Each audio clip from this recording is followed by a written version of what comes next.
자, 수능 특강 14강 유럽과 북부 아메리카. 자, 이 부분은 이제 우리가 원래는 이제 교실에서 수업을 해야 되는데요. 이게 뭐 입시라기보다는 이제 원서 접수 다 끝나고 뭐 지금 상황에서 이제 교실에서 수업을 하기에는 조금 무리가 있어서 이렇게 유튜브에 올려놓고 볼 친구들만 볼 수 있도록 지금 영상을 찍는 중이에요. 자, 우리 14강 유럽과 북부 아메리카는 꼼꼼히 하기로 하면 한없이 양이 많아지는데, 그런데 이제 실제로 뭐 모의고사나 수능에서 다루는 부분은 이게 중요한 부분들만 이제 찍어서 나온다 그래야 되나요? 그래서 실제로 올해 모의고사를 본 친구들은 알겠지만 겁먹을 필요는 전혀 없는 단원이에요. 자, 아무튼 정리할게요. 자, 1. 유럽의 공업지역 형성과 변화. 자, 유럽의 전통공업지역. 자, 유럽은 18세기 후반에 산업혁명이 일어난 곳이죠. 자, 물론 영국부터 시작이 됐고요. 그 뒤로 전 세계로 산업혁명이 퍼져나갔죠. 자, 이렇게 산업혁명이 일어나던 시대에는 당연히 에너지가 필요했잖아요. 그때 주로 썼던 에너지는 석탄인데 문제는 뭐 지금처럼 뭐 운송수단이 아주 발달한 건 아니기 때문에 유럽에서 유럽 내에 있는 석탄을 주로 이용했어요. 그래서 여기에서 포인트는 뭐냐면은요, 뭐 석탄 산지, 뭐 철광석 산지 이렇게 나오지만 이걸 이렇게 종합을 해보면 내륙 지역의 공업 지역이 형성이 됐다. 자, 우리가 일반적으로 지하 자원은 뭐 석탄이나 철광석 같은 경우에는요, 해안가 지역보다는 내륙 지역, 그 다음에 고기 수국 산지라든지 아니면 뭐 순상지 주변이라든지 그런 곳에 주로 매장되어 있기 때문에 유럽의 전통 공업 지역 그리고 제철 공업을 중심으로 하는 중화 공업 지역은 내륙 지역에 위치한다. 일단 그것만 기억해 두시면 될 것 같아요. 자, 그런데 이런 유럽 공업 지역에 변화가 일어나요. 자, 첫 번째는 방금 설명했던 내륙 지역을 중심으로 발달했던 전통 공업 지역이 쇠퇴하게 되는데, 자, 이유는 공업 발달 역사가 오래되다 보니까 지하 자원이 고갈되고요. 캐다 보면 언젠가는 바닥이 나게 돼 있으니까요. 그 다음에 공장 같은 걸 지은 지 오래되다 보니까 노후화가 되고, 그 다음에 석탄에서 이제 석유나 천연가스로 에너지 자원의 흐름이 많이 바뀌었죠. 그러다 보니까 전통 공업 지역이 쇠퇴하게 되었더라. 자, 그래서 공업의 중심지가 변화하고 있어요. 자, 계속 이야기하지만 처음에는 내륙 지역의 원료 산지를 중심으로 공업이 발달했다면 이제는 원료나 에너지가 거의 고갈됐기 때문에 외국에서 원료와 에너지를 수입하고 그 다음에 제품을 만든 다음에 다시 수출하기에 유리한 바닷가 지역에 새로운 공업 중심지가 형성되었어요. 자, 그 다음에 원래 공업이 있던 전통 공업 지역은 공장들이 해안가 지역으로 많이 옮겨가고 나면 당연히 쇠퇴를 하잖아요. 근데 그대로 죽을 수는 없으니까 최근에는 과거의 산업시설을 재활용하여 관광 및 문화산업시설 지역으로 바뀌기도 한다. 자, 여기 대표적인 지역이 1학년 통합사회에서도 예를 들고 있는데요. 여기 빌바오가 나와요.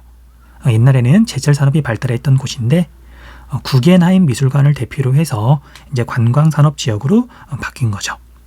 자, 이제 여기까지 이제 정리를 했고요. 그다음에 마지막 첨단 산업 지역의 성장은요.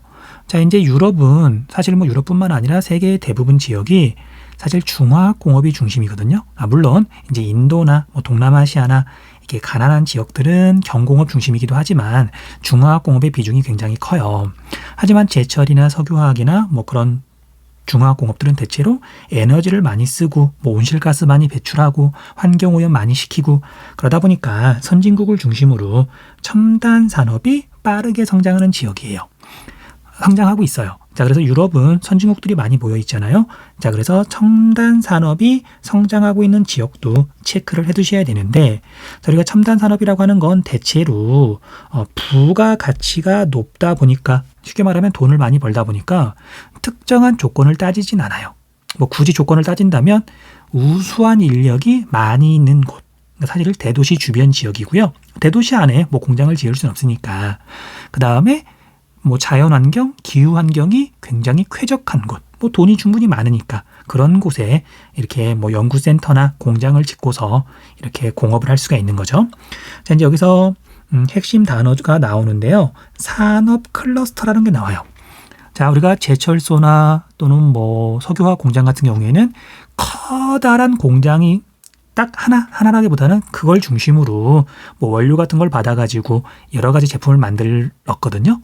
하지만 우리가 첨단 산업이라고 하는 건 대체로 어느 기업 하나가 모든 걸 할 수가 없어요. 자, 우리가 애플만 하더라도 아이폰에 들어가는 수많은 부품들 애플이 안 만들거든요. 삼성을 비롯해서 뭐 여러 회사에서 만든 걸 이렇게 받아다가 그걸 조립하는 거거든요. 물론 조립만 하는 게 아니라 뭐 운영체제도 만들고 뭐 소프트웨어도 만들고 뭐 전체적인 시스템도 만들고 하겠지만, 그래서 첨단 산업의 특징은 관련 기업 또는 연구소 간의 협력이 굉장히 중요하다. 자, 그래서 이때 나오는 개념이 산업 클러스터예요. 자, 클러스터는 이제 원래 포도송이를 뜻하는 말이거든요. 우리가 포도송이라고 하는 게 이렇게 알맹이들이 서로 이렇게 붙어 있잖아요. 그것처럼 관련 연구소, 관련 기업, 뭐 관련 대학들이 한 곳에 모여 있는 이런 새로운 산업 집적지를 클러스터라고 불러요. 자, 보통은 첨단 산업 지역에 붙이는 이름이에요. 자, 그래서 이건 뭐 다 외울 수는 없고요. 시험에서 자주 물어보는 지역 2개 정도만 기억하시면 될 것 같아요. 자, 하나는 케임브리지 사이언스 파크라고 되어 있는데요. 영국이죠. 자, 영국에 3개 도시가 하나가 있는데 런던이죠, 런던. 런던 가까운 곳에 케임브리지 사이언스 파크가 있어요. 그 다음에 프랑스에서는 소피아 앙티폴리스라고 하는 산업 클러스터가 있고요. 지중해 연안에 있거든요. 그 다음에 이 소피아 앙티폴리스에서 굉장히 가까운 곳에 우리가 세계 3대 영화제로 유명한 칸이라고 하는 도시가 있어요. 자, 칸도 지중해 연안에 있거든요. 자, 우리 지중해 연안 여름에 고온 건조해서 그늘에 들어가면 시원한 기후가 정말 좋거든요. 그래서 소피아 앙티폴리스 이 2군데 정도만 위치를 외워두면 뭐 첨단 산업 지역은 쉽게 파악할 수 있을 거예요. 그 다음에 성격은 조금 다르지만 제3 이탈리아가 있어요.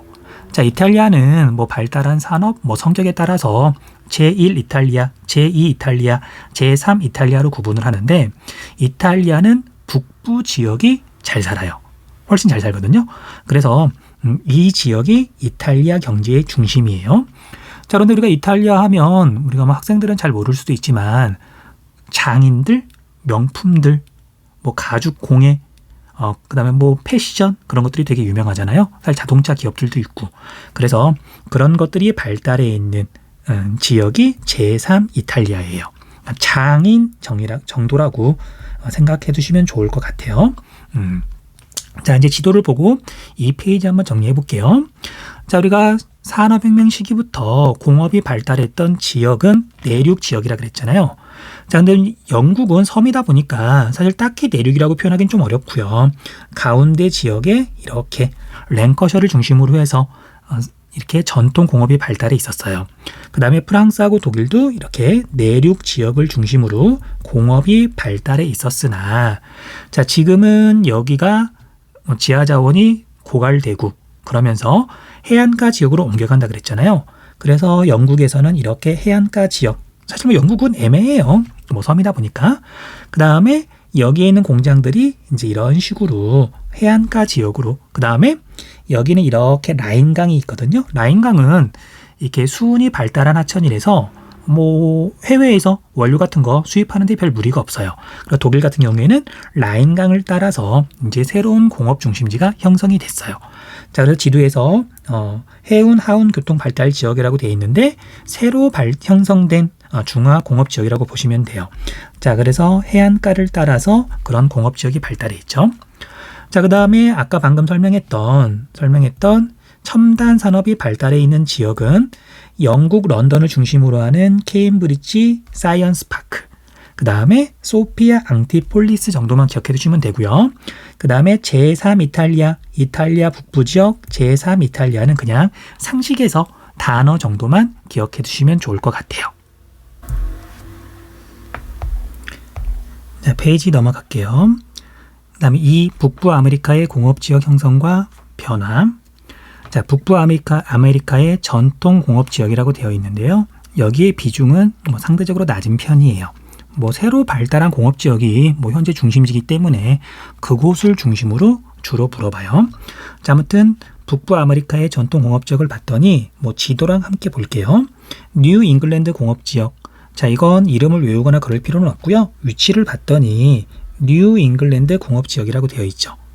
자, 우리가 과거에 유럽 사람들이, 주로 이제 영국 사람들이 이렇게 아메리카, 미국으로 많이 넘어왔는데 제일 먼저 정착한 지역이 바로 이 지역이잖아요. 자, 그래서 가장 먼저 공업이 발달하기 시작했고요. 초창기에는 경공업이 발달했으나 자, 미국이 경공업이다. 말이 안 되죠. 그래서 지금은 여기도 첨단 산업으로 많이 바뀌었어요. 그 다음 중부 대서양 연안 공업지역이라고 되어 있는데요. 뭐 우리가 뉴 잉글랜드 공업지역하고 사실 뭐 굳이 특징을 따로 구분할 필요는 없고요. 대서양 연안이다. 초창기에 제조업, 공업이 발달했던 지역이다. 하지만 지금 여기는 공업보다는요. 여기 지도에서 보다시피 뉴욕, 뭐 필라델피아와 같은 여러분들도 익히 이름을 들어본 그런 도시들이 있죠. 대도시 지역이에요. 그래서 혹시라도 여기가 시험 문제에 나오게 되면 이렇게 대도시라는 그런 걸로 물어보게 돼요.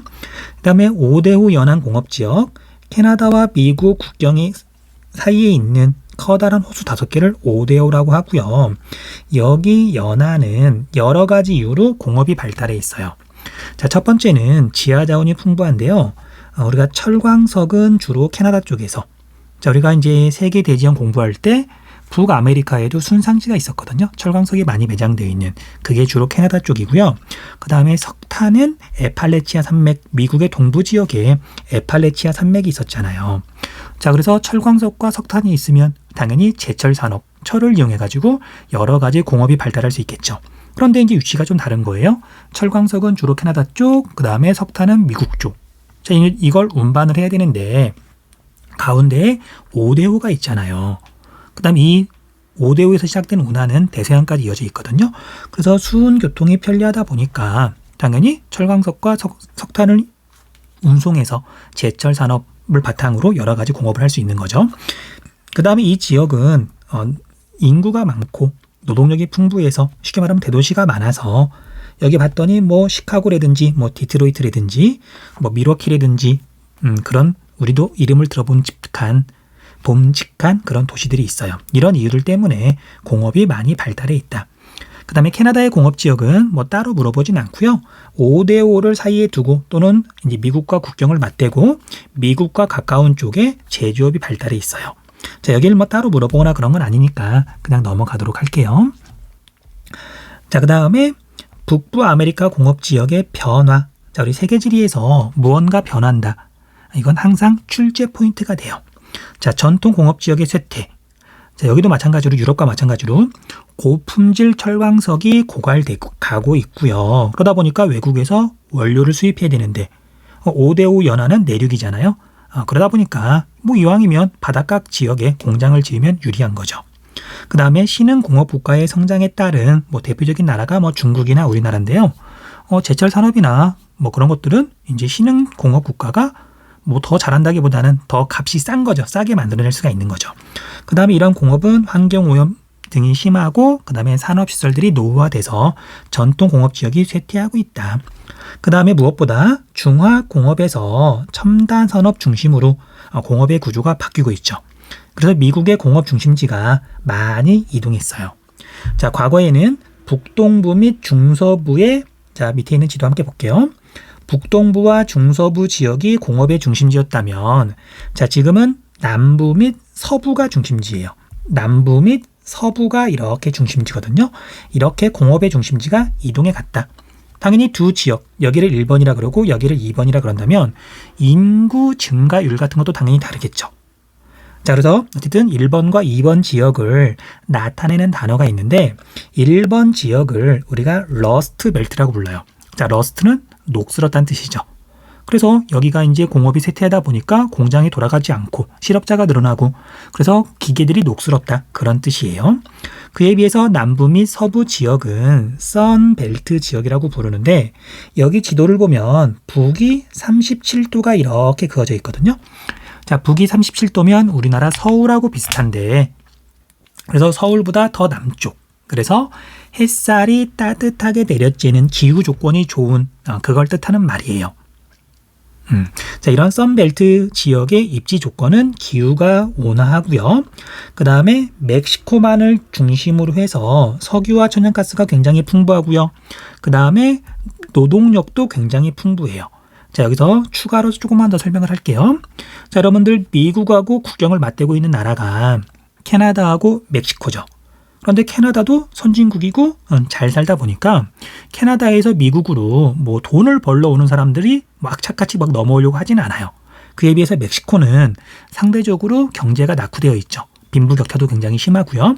그래서 멕시코를 중심으로 해서 중남 아메리카에서 미국으로 굉장히 많은 사람들이 일자리를 찾아서 돈을 벌기 위해서 넘어왔어요.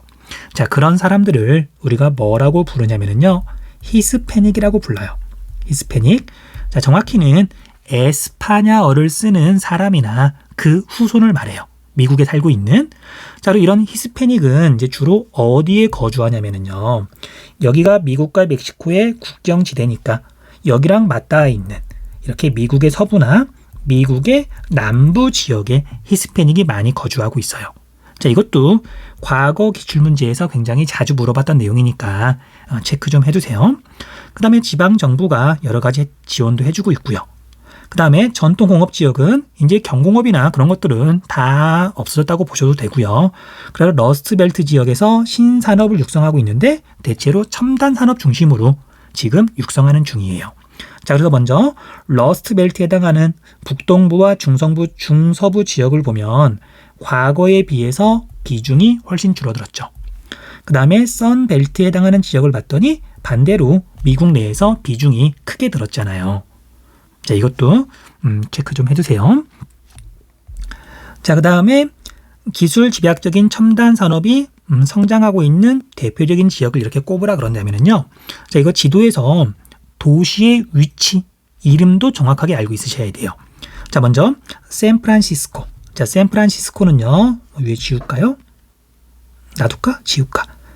뭐 다른 걸로 쓸게요. 자, 우리가 샌프란시스코는 캘리포니아 주에서 약간 북쪽에 있어요. 그래서 샌프란시스코 하면 실리콘밸리, 컴퓨터 관련 산업, IT 관련 산업이 굉장히 발달해 있죠. 그 다음에 약간 남쪽에는 로스앤젤레스, LA가 있는데 여기에 헐리우드가 있죠. 그래서 영화 산업이 발달해 있고요. 그 다음에 시애틀의 항공 산업은 뭐 굳이 몰라도 상관은 없어요. 한 20, 30년 전에는 자주 물어봤었는데 최근에 뭐 한 10년 동안 시애틀이 시험에 나온 적은 없거든요. 자, 우리가 항공기로 유명한 보잉사의 본사가 시애틀에 있는데 근데 아마 여러분들은 보잉보다는 스타벅스 본사가 시애틀에 있다. 아마 그거 아는 친구들은 좀 있을 거예요. 넘어갈게요. 자, 그 다음에 남부 공업 지역을 대표하는 이제 도시가 휴스턴인데 휴스턴. 자, 우리 미국 NBA 농구 좋아하는 친구들은 NBA 팀 이름 알 거예요. 휴스턴 로켓츠. 자, 여기에 미 항공 우주센터가 있거든요. 나사 우주센터. 그래서 항공 우주 산업이 발달해 있고요. 그 다음에 아까 설명했던 멕시코만의 석유와 천연가스가 많다 보니까 텍사스주 일대에 석유화학 공업이 발달해 있어요. 자, 그 대표 도시가 휴스턴. 자, 휴스턴은 뭐 정확하게 위치를 알 필요는 없는데요. 멕시코만에 있다 정도만 기억해 두시면 될 것 같아요. 그 다음 세 번째, 유럽과 북부 아메리카의 도시 특색과 대도시권 형성. 자, 유럽과 북부 아메리카의 도시 특색.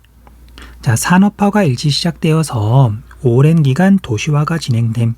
자, 산업화가 진행되면서 도시화가 보통 같이 일어나죠. 자, 왼쪽에 보면은 이제 선진국과 개발도상국의 도시화 곡선이 있는데요. 자, 선진국 같은 경우에는 뭐 1800년 정도부터 시작해가지고 비교적 느린 속도로 천천히 도시화가 진행된 반면 그 다음에 개발도상국은 나중에 산업화가 시작되고 도시화도 훨씬 더 급격하게 진행이 돼서 사실은 지금은 선진국이나 개발도상국이나 도시화가 큰 차이는 없어요. 뭐 아프리카나 아시아에 있는 저개발 국가는 물론 아직도 도시화율이 굉장히 낮지만 뭐 우리나라 또는 뭐 말레이시아는 조금 그런가? 뭐 라틴 아메리카 지역에 있는 국가들은 대부분 도시화율이 여느 선진국 못지 않거든요. 자, 아무튼 그래서 유럽은 개발도상국 국가들에 비해서 훨씬 오래전부터 도시화가 진행이 됐다 정도만 알고 있으시면 될 것 같아요. 그러다 보니까 현재는 대부분 도시화의 종착 단계에 있다. 그 다음 도시의 인구가 증가하고 교통이 발달하면서 대도시의 인구나 산업 등이 주변 지역으로 빠져나가는 교외화 현상이 나타나고 있다. 자, 이건 우리나라도 마찬가지죠. 산업화가 막 진행되는 초창기에는 대도시로만 막 사람들이 몰리다가 집값이 너무 올라가고 교통체증이 너무 심해지고 환경오염이 심해지고 뭐 소음 같은 게 일어나고 하다 보니까 이제 대도시에서 주변 지역으로 이제 사람이나 인구나 어떤 산업시설 같은 것들이 빠져나오게 돼요. 이렇게 빠져나오는 현상을 교외화 현상이라고 하고요. 종착 단계에서 나타나는 현상이에요. 그 다음 유럽에는 또는 이제 북부 아메리카에는 세계적인 영향력을 가지는 세계 도시가 발달해 있는데 런던, 뉴욕은 지도에서도 정확하게 위치를 찾을 줄 알아야 되죠. 그 다음 유럽과 북부 아메리카의 대도시권 형성이라고 되어 있는데요. 자, 방금 설명했던 대도시에서 사람과 산업시설 같은 것들이 대도시 바깥으로 빠져나오더라도 이렇게 새로 형성된 이런 도시들은 시가지들은 가운데에 있는 중심에 있는 대도시하고 밀접한 관련이 있어서 서로 상호작용을 해요. 뭐 여기에 있는 사람이 이렇게 출퇴근을 한다든지 여기에 있는 뭐 병원에 간다든지 뭐 여기에 있는 뭐 백화점에 간다든지 하면서 상호작용을 하는데 대도시를 중심으로 해서 주변 지역이 거대한 생활권을 형성한다. 이런 걸 대도시권이라고 불러요. 그래서 이제 설명을 했으니까 읽으면서 정리할게요. 자, 대도시의 통근, 통합권, 상권 등이 확대되어 교외화 현상이 일어나면서 주변 지역과 기능적으로 연결되는 대도시권이 형성이 된다. 그 다음 대도시 주변 지역은 중심 도시의 영향력이 커지면서 기능적으로 밀접하게라는 뜻은 뭐 이렇게 생각하시면 돼요. 뭐 사람이 살아가려면 뭐 주거 기능과 뭐 그다음에 업무 기능, 일자리도 있어야 되고 뭐 상업 기능, 그다음 의료 기능 뭐 이런 것들이 필요한데 주변 도시 이제 막 새로운 막 아파트가 지어지고 또는 뭐 주택들이 들어서는 곳에는 아직 그런 것들이 부족하잖아요. 근데 대도시, 중심 도시에는 그런 것들이 있으니까 주변 지역에 있는 사람들이 가운데 있는 대도시하고 자주 왔다 갔다 하면서 그런 기능들을 이용한다. 그 정도로 이해하시면 될 것 같아요. 그 다음 거대 도시를 잇는 도시와 지역이 그러니까 대도시권이 이제 뭐 여러 개가 만들어질 수 있잖아요. 그 우리나라로 치면 서울을 중심으로 하는 수도권이 있고요. 뭐 부산을 중심으로 하는 부산권이 있어요. 뭐 미국도 마찬가지거든요. 자, 그런데 이제 교통이 굉장히 발달하게 되면 이런 대도시권과 대도시권이 서로 연속되어서 형성이 되고 그 다음에 교통이 발달하면서 서로 상호작용을 활발하게 하는 경우가 생기거든요. 이런 형태의 그런 도시 구조를 도시 구조라기보다는 형태를 메갈로폴리스라고 불러요.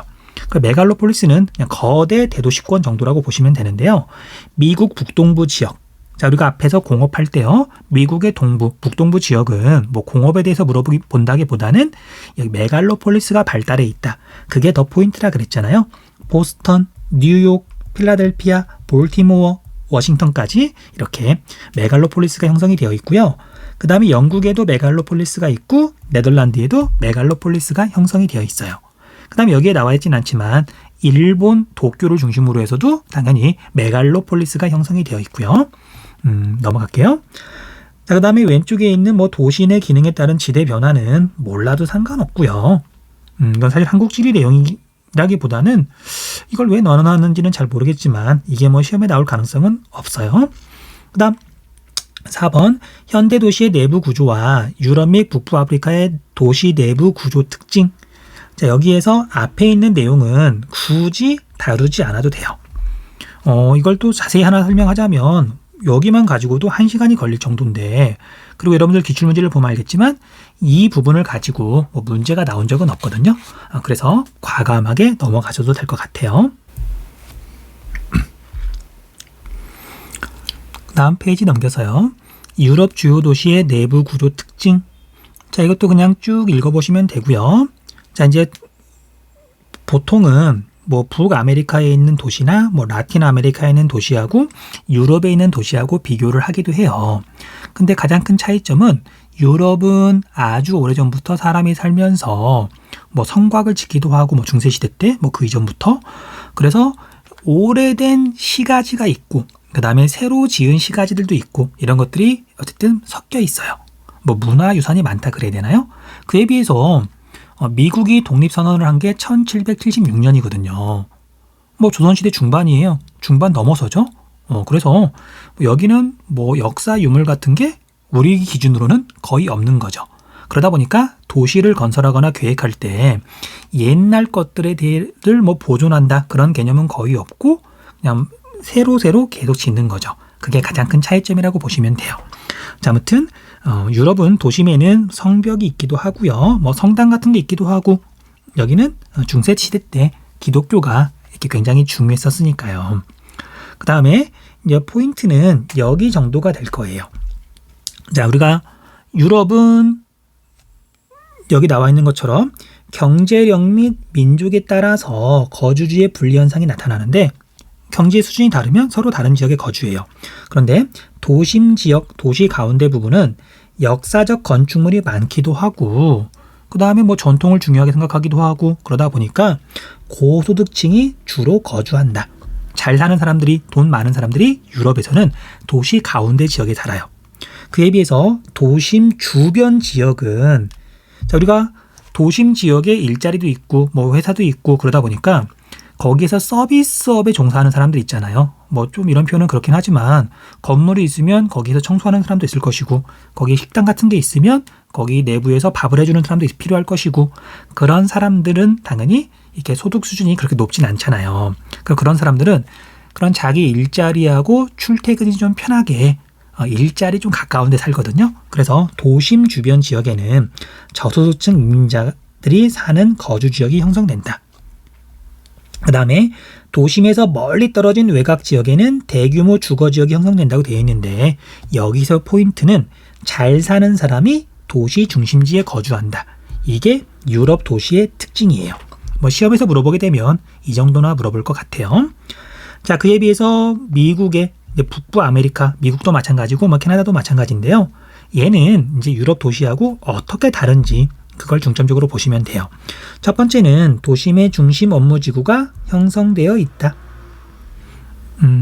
그리고 고층 빌딩이 많다. 뭐 뉴욕, 맨하탄 생각하시면 돼요. 맨하튼 생각하시면 되는데 고층 빌딩이 많다. 어마어마한 빌딩들이 있죠. 그 다음에 도심에서 외곽으로 갈수록 건물의 높이는 점차 낮아진다. 그 다음에 도시의 인구 성장과 교통이 발달하면서 교회화가 뭐 유럽의 도시보다 더 활발하게 진행이 됐어요. 그래서 도심의 업무 기능과 주거 기능이 뭐 분산되었다고 하는데 그 뭐 넘어가셔도 상관없고요. 포인트는 경제력과 민족에 따라서 거주지 분리 현상이 유럽과 마찬가지로 나타나는데 자, 여기서는 잘 보세요. 고소득층은 당연히 돈이 많고 잘 살다 보니까 자기가 살고 싶은 곳을 자기가 정할 수 있거든요. 그쵸? 가난한 사람들이 경제적으로 조금 못 사는 사람들이 자기가 살 곳을 정하진 않고 살 수밖에 없는 그런 곳에 사는 거잖아요. 자, 그래서 고소득층은 북아메리카에서는 주로 굉장히 넓은 땅, 정원도 있고 심지어 뭐 집 안에 테니스장도 있고 뭐 농구장도 있고 그런 집들이 많아요. 고소득층들 같은 경우에는. 그래서 쾌적한 주거 환경을 선호하기 때문에 외곽 지역에 거주하는 경우가 많아요. 도심 지역은 너무 빽빽하잖아요. 땅값도 너무 비싸고 아무리 잘 산다 하지만. 그래서 외곽 지역에 잘 산다. 외곽 지역이 고소득층이 거주한다. 체크해 두시고요. 그 다음에 도심 주변 지역은 유럽과 마찬가지로 도심에는 어마어마한 빌딩들이 있고 거기에 종사하는 이제 서비스업에 종사하는 사람들 출퇴근하려면 빨리빨리 해야 되잖아요. 심지어 뭐 걸어서도 하니까. 그래서 저소득층이나 소수민족의 주거 지역이 형성되는데 근데 이제 여기가 사실은 경제적으로 좀 낙후되어 있다 보니까 뭐 건물도 새로 짓거나 그러지 않다 보니까 슬럼화가 진행이 돼서 여러 가지 도시 문제가 발생하기도 해요. 자, 그래서 우리가 미국 영화를 보면은 슬럼가 있잖아요. 슬럼가가 뭐 도시 완전 구석 지역이 아니라 도심의 바로 주변 지역이에요. 거기가 원래 저소득층들이 사는 곳이거든요. 자, 아무튼 여기서 포인트는 북아메리카는 고소득층이 도시의 외곽 지역에 거주한다. 이것만 기억하시면 될 것 같아요. 자, 제일 아래쪽에 있는 도시의 모식도를 보면은요. 역사가 오래된 유럽의 도시는, 자, 도심은 가장 역사가 오래된 거죠. 뭐 성당도 있고, 뭐 성곽도 있고, 그 다음에 벽돌로 지은 집들도 있고요. 그 다음에 근대 도시구역은 그보다 역사가 조금 덜 오래되긴 했지만, 그래도 역사적으로 가치가 있는 곳이에요. 그 다음에 이런 곳은 당연히 아주 오래전에 지어진 거기 때문에 도로도 약간 구불구불하고 도로도 그렇게 넓지 않고요. 그 다음에 건물의 높이도 그렇게 높지 않아요. 하지만 이제 뭐 시대가 완전히 달라졌으니까 신흥 업무 지역도 있고 뭐 공업 지역도 있긴 하지만 포인트는 도심 지역의 건물들이 그렇게 높지 않다는 거, 그게 포인트예요. 그 다음에 이제 빠르게 성장한 미국의 도시를 보면은요. 미국의 도시는 아무것도 없던 곳에서 불과 한 200~300년 만에 도시가 생겨난 거니까.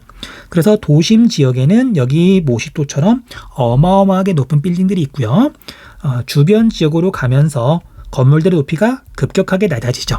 그래서 뭐 공업 지역도 있고 근교 지역도 있고. 그리고 일단 모식도를 보면 유럽의 도시와 그 다음에 북아메리카의 도시를 뭐 쉽게 구별할 수 있겠죠.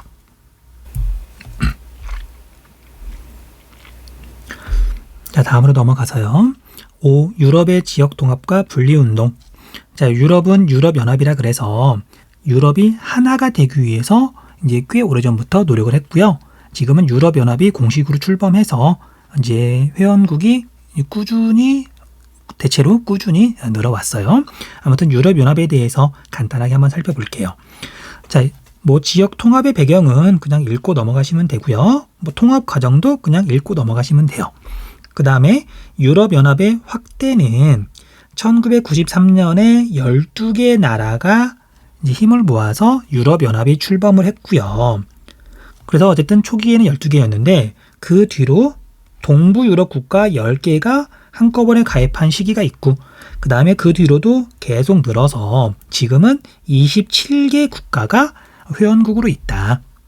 그래서 시험에서 나오는 어떤 경제협력체 뭐 그런 것들과 다른 것들과 비교를 하면 회원국의 숫자가 제일 많은 게 유럽연합이에요. 그런데 우리가 브렉시트 몇 년 전에 이제 영국이 유럽연합에서 탈퇴하겠다고 말을 했다가 뭐 국민투표를 해가지고 실제로 결정을 했었어요. 근데 그게 지금까지 이렇게 진행이 되면서 드디어라는 표현은 좀 그런가요? 2020년 1월에 영국이 탈퇴를 했어요. 어쨌든 지금은 27개 국가다 정도만. 그 다음 유럽연합의 특징은요. 경제협력체를 넘어서 정치적으로도 통합하려고 그러거든요. 그래서 유럽연합의 수도, 보통 본부라 그러는데 브뤼셀, 벨기에 브뤼셀이라는 곳에 있고요. 그 다음에 여기는 입법부, 사법부, 행정부도 있고 그래요. 그리고 이제 지역 내에서는 유럽연합 내에서는요. 노동력은 물론이고 자본, 상품 등이 자유롭게 이동 가능한 단일 시장을 형성하고 있다. 자, 그런데 지금은 시험에서 그렇게까지 물어보진 않겠지만요. 유럽에 있는 나라들 가운데 유럽연합에 가입해 있지 않은 나라들이 있어요. 자, 여기 지도에서는 비가입국이라고 되어 있는데 자, 이걸 외운다기보다는 그냥 이건 뭐 시험에서 물어볼 가능성은 별로 없으니까 그냥 상식에서 좀 알아두시면 좋을 것 같아요. 자, 먼저 영국은 탈퇴했죠. 자, 그 다음에 스위스는 영세 중립국이에요. 유럽이 하나의 나라가 되겠다. 근데 스위스는 영세 중립국이죠. 가입할 수 없는 거죠. 자, 그 다음에 노르웨이하고 그 다음에 아이슬란드가 유럽연합에 가입해 있지 않아요. 이 나라들은 이제 배타적 경제수역과 관련해 가지고 유럽연합에, 그러니까 유럽 다른 나라들의 어떤 정책하고 자기 섬이거나 아니면 해안선이 굉장히 긴 이 두 나라의 어떤 이해관계가 약간 충돌이 나나 보더라고요. 그런 이유들 때문에 유럽연합에 가입해 있지 않다. 그러니까 여러분들은 영국은 탈퇴했으니까 브렉시트 되게 시끄러웠으니까 알아두시면 좋을 것 같고요. 그 다음에 스위스도 뭐 여러분들 잘 알고 있는 나라니까 이름은 다 알고 있잖아요. 그리고 영국과 스위스 정도는 알아두시면 좋을 것 같아요. 자, 그 다음에 유럽중앙은행을 설립한 뒤로 유로화 단일 화폐를 사용하고 있다. 자, 그런데 다시 유럽연합 회원국이라 그래서 모두 다 유로화를 쓰는 건 아니에요. 반대로 유럽연합 회원국이 아니더라도 가입국이 아니더라도 유로화를 쓰는 나라들이 있어요. 그걸 이제 유로존 국가라고 부르는데, 자, 우리가 지도 보고 유로화 사용국이라고 되어 있잖아요. 그리고 굵은 이렇게 국경으로 되어 있는데 유럽연합 가입국이면서 유로화를 쓰지 않는 나라들, 대표적인 나라 여기는 두 나라만 이렇게 체크를 할게요. 덴마크, 스웨덴, 이 두 나라 체크 좀 해두세요. 뭐 영국이야 파운드화를 쓰긴 하는데 지금 유럽연합 회원국이 아니니까 탈퇴했으니까 덴마크하고 스웨덴은 유로화를 쓰지 않는다. 체크 좀 해두세요. 자, 그 다음에 이제 유럽연합의 과제는, 자, 유럽연합이 점점 가입국이 늘어나면서 지역에 따라, 그러니까 원래 국가마다 경제력 차이가 나잖아요. 서부 유럽은 대체로 선진국이 많고 잘 사는 반면 동부 유럽은 상대적으로 이게 경제 발달이 좀 덜 돼 있고, 그 다음에 최근에는 남부 유럽이 재정 적자 문제가 되게 심각해서 뭐 그리스, 뭐 이탈리아 또는 뭐 에스파냐도 뭐 유럽연합을 탈퇴한 해 만에 시끄러웠던 적이 있어요. 그 다음에 유럽연합하고 가까운, 지리적으로 가까운 곳에 서남아시아가 있잖아요. 이제 대표적인 나라가 시리아인데 거기에서부터 많은 난민들이 유럽으로 넘어오는데 그런 난민에 대해서 어떻게 할 건가? 국가마다 입장이 다른 거예요. 이제 그런 것들에 대해서 어쨌든 고민하고 있다. 넘어갈게요. 자, 그 다음에 유럽의 분리 독립 운동인데, 자, 이 부분은 뭐 문제에서 되게 깊게 물어보진 않겠지만, 그래도 기본적인 내용은 조금 알아두셔야 될 것 같아요. 간단하게만 정리할게요. 자, 먼저 시험에서 물어볼 가능성이 제일 높은 지역은, 제일 높다기보다는 높은 그냥 지역은 북아일랜드예요. 자, 북아일랜드는 아일랜드의 북쪽 지역인데, 자, 여기는 원래는 아일랜드였으나, 영국이, 잉글랜드가 여기 아일랜드를 되게 오랫동안 식민 지배를 하고 아일랜드가 독립하는 과정에서 이제 이 북아일랜드가 영국 쪽으로 붙은 거거든요. 그래서 어쨌든 갈등이 되게 심한데 시험에서는 뭐라고 물어보냐면요. 종교가 달라서 갈등이 일어난다. 자, 종교는 가톨릭. 아일랜드가 가톨릭이고요. 그 다음에 영국은 영국 성공회. 그래서 개신교예요. 그리고 종교 간의 갈등이라고 좀 알아두시면 좋을 것 같아요. 그 다음에 스코틀랜드는 뭐 여러분 아는 친구는 알겠지만 우리가 보통 영국이라 그러면 4개의 국가가 왕국이 모여 있는 거잖아요. 그러다 보니까 사실은 4왕국 사이에 약간 갈등이 있어요. 서로 똑같은 건 아니니까. 그래서 스코틀랜드 지역이 이제 경제적으로 조금 어려울 때는 그냥 잉글랜드하고 잘 지냈는데 스코틀랜드 근처에서 천연가스 지하자원이 나오면서 점점 경제력이 좀 커지고 있거든요. 그러다 보니까 분리독립 움직임도 조금씩은 있나 보더라고요. 근데 뭐 스코틀랜드를 물어볼 정도는 아니니까 넘어가시면 될 것 같고요.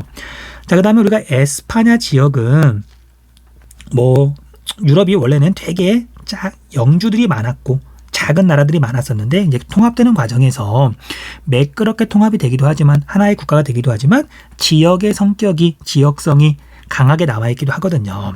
대표적인 지역이 에스파냐에서 여기 카탈루냐 지역이에요.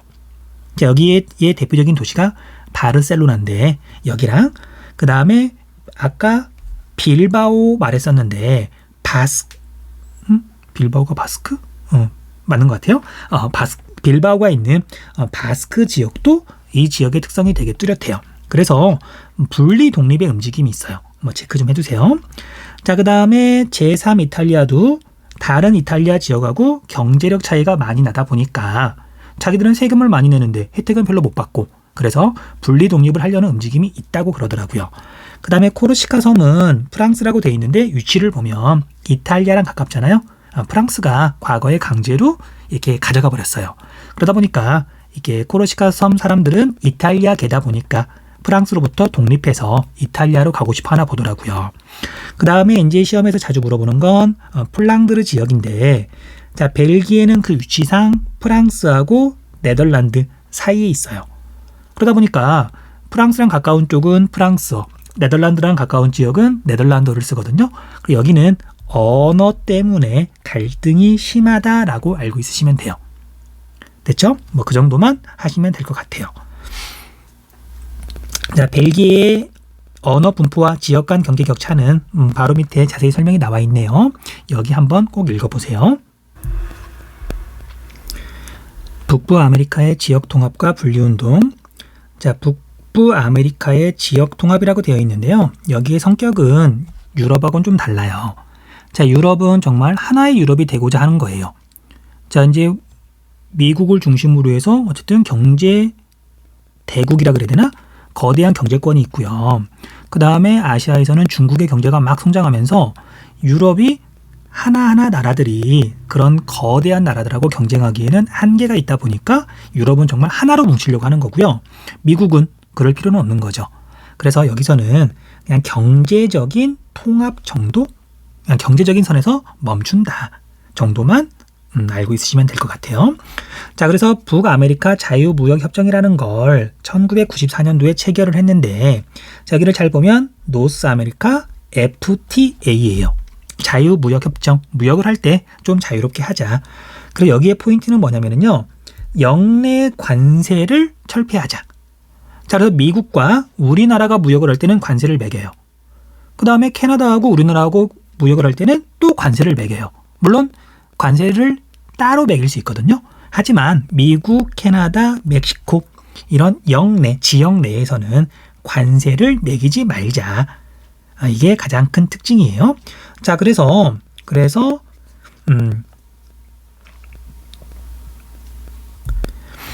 북아메리카 자유무역협정하고 유럽연합하고 자주 비교를 하는데요. 통합 정도는 유럽연합이 더 높다. 그 다음에 북아메리카 자유무역협정 내 국가들 사이에 노동력이 자유롭게 이동할 수 있다. 안 돼요. 사람이 이동한다는 건 상품 이동하는 거하고 다르잖아요. 그 다음에 화폐도 당연히 다른 걸 쓰는 거고요. 그래서 지역 내에 관세만 철폐했다 정도로만 알고 있으면 될 것 같아요. 아무튼 자, 이제 시험에서 종종 나오는 게 이 그래프인데요. 자, 이제 시기에 따라서 1990년하고 2017년하고 이렇게 하는데, 미국, 캐나다, 멕시코를 각각 A, B, C로 이렇게 지워놓고 A가 어느 나라냐, B가 어느 나라냐, C가 어느 나라냐, 그걸 종종 물어봐요. 자, 포인트는 미국의 경제 규모가 제일 크다. 인구도 제일 많고요. 1인당 국민소득도 높은 편이고요. 그래서 과거나 현재나 다른 두 나라하고 무역을 제일 많이 하는 게 미국이에요. 그래서 A가 미국인 거고요. 그 다음에 캐나다하고 멕시코는 현재 시점만 보면 미국과 무역하는 그 규모가 별 차이가 나지 않아요. 하지만 과거를 봤더니 B 국가는, 캐나다는 미국과 무역을 상대적으로 많이 했고요. 멕시코는 미국과 무역량이 상대적으로 적죠.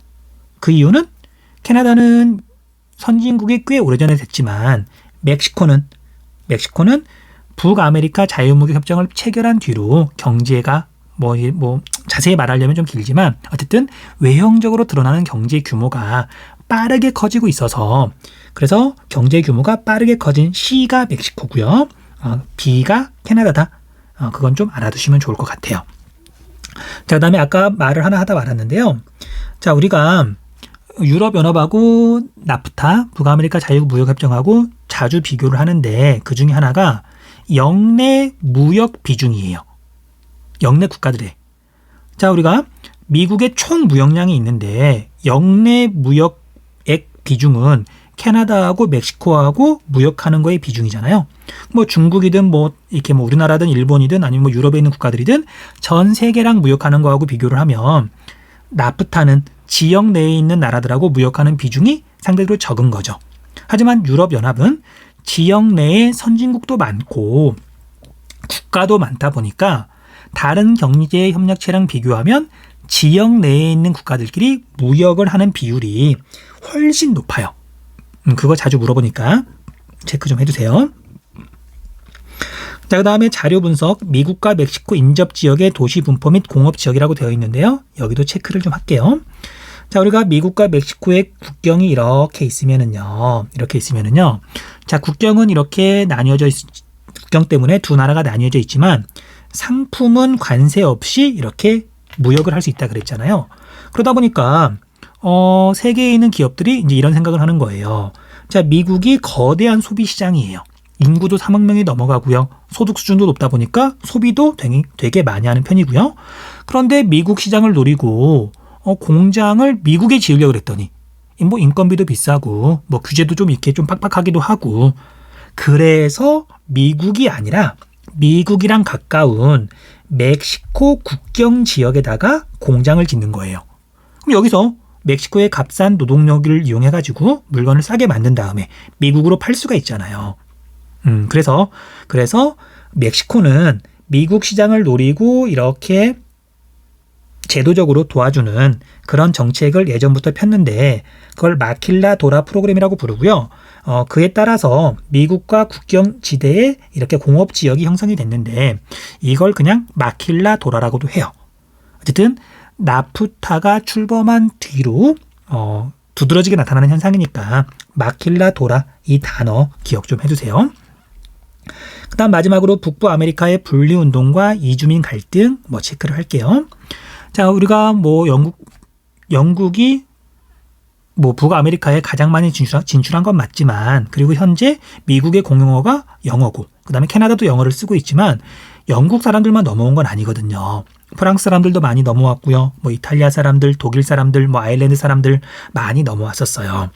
그러다 보니까 북아메리카 지역은 다인종, 흑인들도 있고 아시아에서 넘어간 사람들도 많고 어쨌든 그런데 이제 갈등이 딱히 있는 지역은 많지 않지만 딱 한 군데 여기는 꼭 알아두셔야 돼요. 거기가 어디냐면요. 캐나다 퀘벡주예요. 자, 퀘벡주는 어디냐면요. 캐나다가 이렇게 있으면은요. 캐나다 동부 지역이에요.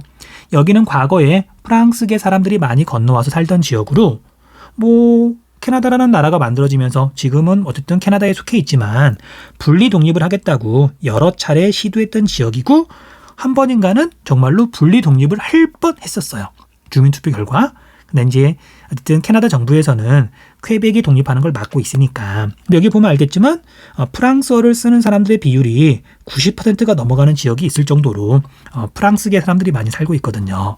그래서 캐나다는 언어 때문에 갈등이 있고 캐나다의 동쪽 지역에 퀘벡주가 있다. 프랑스어를 사용한다. 그 정도는 기억을 좀 해두시면 좋을 것 같아요.